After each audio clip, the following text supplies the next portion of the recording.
अच्छा जी, crew basic one. आज हम टॉपिक जो डिस्कस करने जा रहे हैं वो है जी अबाउट राउंड। जब हम राउंड की बात करते हैं तो मतलब बिल्कुल वाजे है कि किसी गोल चीज़ की बात हो रही है। जब राउंड की बात हम करते हैं तो फर्स्ट इंप्रेशन जो हमारे जहन में आता है वो होता है कि जी आधी गोल चीज़, राउंडेड एरियाज इनको कहें, या दो जगह आपस में मिल रही हों जो कॉर्नराइज हो रही हों और उनके कॉर्नर के ऊपर राउंड्स अप्लाई किए जाएं। मतलब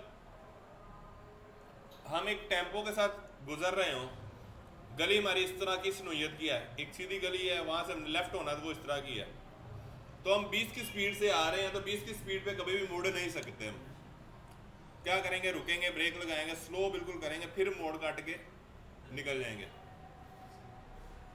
अगर वो गली राउंड शेप में होगी कॉर्नर उसका, तो हम शायद ब्रेक ना लगाएं, इवन के शायद अपनी स्पीड भी रिड्यूस ना करें, सेम स्पीड के ऊपर हम गोल काट के निकल जाएं। तो राउंड का मतलब ये होता है कि आपके टेम्पो को ब्रेक से बचाना।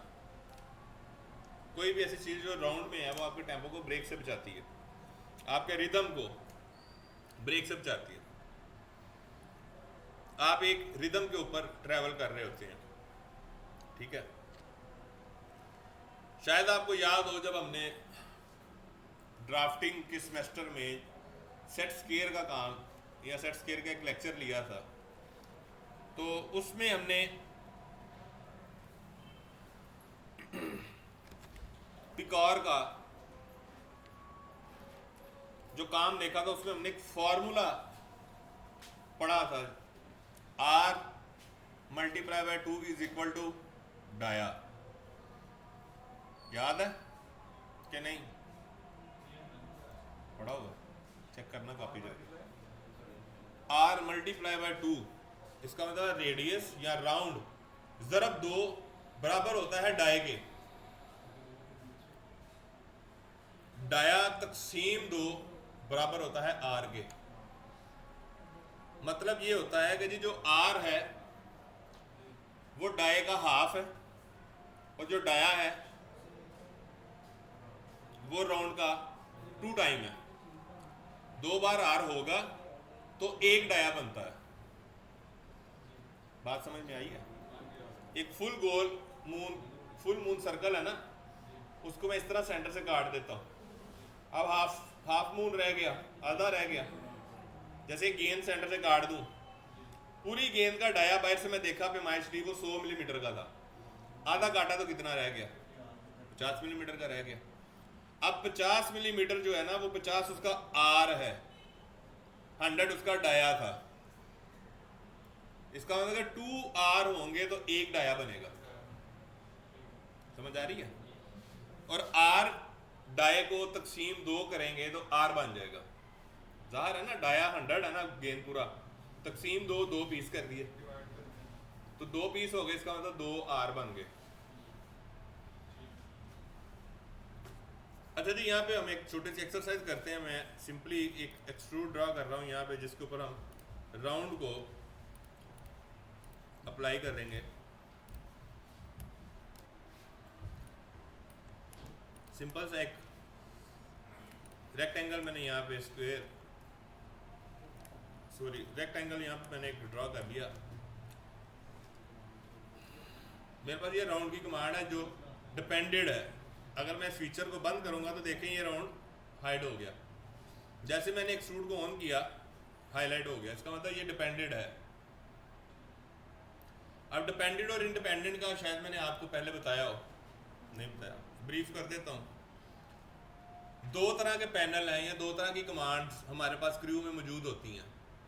एक वो कमांड जो इंडिपेंडेंट का मतलब होता है आज़ाद, खुद मुख्तार, खुदकार, खुद साख, खुद मुख्तार, इंडिपेंडेंट, बगैर किसी की मदद से काम करने वाली इंडिपेंडेंट। डिपेंडेड जो किसी की मदद के बगैर काम ना कर सके, या उससे पहले कोई फीचर, कोई कमांड यूज हुई होगी तो वो उसके ऊपर काम करेगी, अप्लाई होगी। जैसे ये एक्सट्रूड है, अब ये फर्स्ट फीचर है तो हमारा ये कमांड ऑन हो गई। जैसे मैं इसको ऑफ करता हूँ, देखना कितनी कमांड यहाँ पे, देखना कितनी एकदम हाइड होंगी,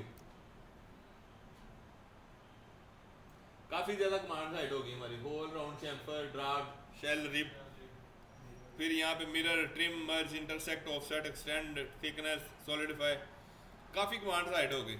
जैसे मैं इसको ऑन करूंगा तो देखना एकदम काफी हमारी सारी तकरीबन सारी कमांड हमारी, कुछ कमांड मतलब यहाँ के पैनल की काफी कमांड हमारी अनहाइड हो गए, हाईलाइट हो गए। इसका मतलब है कि ये जो अनहाइड हुई है ये डिपेंडेड कमांड है, ये अपने से पहले किसी ना किसी कमांड के होने का इंतज़ार करती हैं तो जाके ये अमल में आने के काबिल होती हैं। अब यहाँ पे हम राउंड को यूज़ करते हैं। सिंपली मैं राउंड को क्लिक करता हूँ किसी भी एक एज पे। अब देखो ये वही बात है जो मैंने बताई कि एक ये गली है और एक ये गली है। आप इस तरफ से आ रहे हो, इस तरफ को मुड़ना है तो क्या आप 20 की स्पीड से मुड़ सकते हो? नहीं।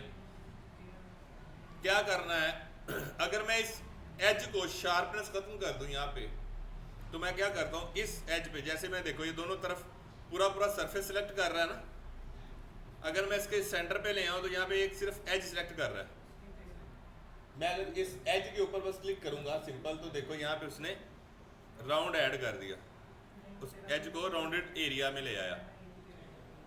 अब यहाँ पे इसका राउंड, इसकी डायमेंशन मौजूद है, यहाँ पे मैं डायमेंशन इसकी पुट कर देता हूँ 25, तो ये देखो R25 हो गया। यहाँ पर भी मैं डबल क्लिक करके इस पर डायमेंशन पुट कर सकता हूँ। ये डायमेंशन यहाँ से भी पुट होगी, यहाँ से भी होगी, जहाँ से मर्जी आप कर लें।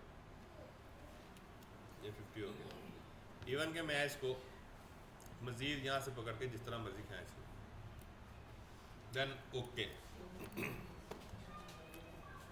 अब ये मेरा कॉर्नर राउंड में आ गया, राउंडेड हो गया, ठीक है। अगेन मैं इस पे अभी आपको टेम्पो दिखाता हूँ। ये राउंड लिया मैंने, इस कॉर्नर पे लगाया, सीधा ये लगा ना, इधर नहीं गया, इस तरफ नहीं ना गया हमारा राउंड। हमें तो चाहिए कि जी यहाँ पे भी और यहाँ पे भी ऐसे चले। अब मैं इस पे राउंड ये वाला लगा दिया, अप्लाई कर, ये कॉर्नर राउंड हो गया। अब मैं अगर राउंड लेके यहाँ पे क्लिक करूंगा तो देखना ये फुल हो गया, खुद ब खुद उधर को चला गया। क्यों? उसका रिदम बरकरार रहा, कहीं पे उसको ब्रेक नहीं लगानी पड़ी।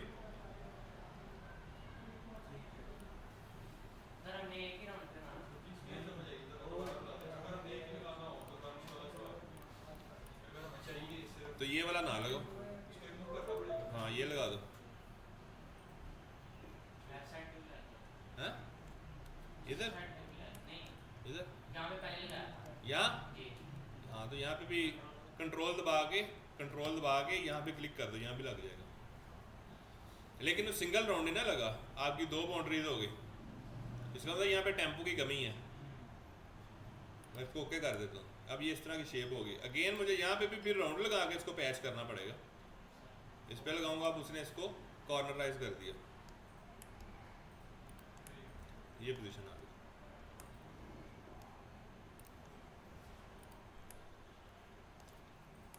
इसी तरह इस साइड पे हाँ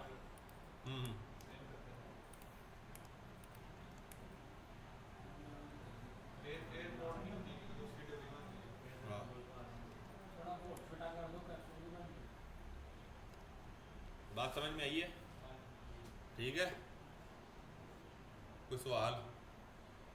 मोहसिन का ये था, मैंने कहा सर से पूछेंगे। हाँ मोहसिन ये कह रहा था कि जैसे ऑटोकैड में अरे कर देते थे एक जैसे वो इसमें हाँ है, क्यों नहीं है। वो ऐसे ऐसे लेक्चर बन जाएगी। हाँ ये बढ़िया, ये पैटर्न, ये देखो ये अरे ही है।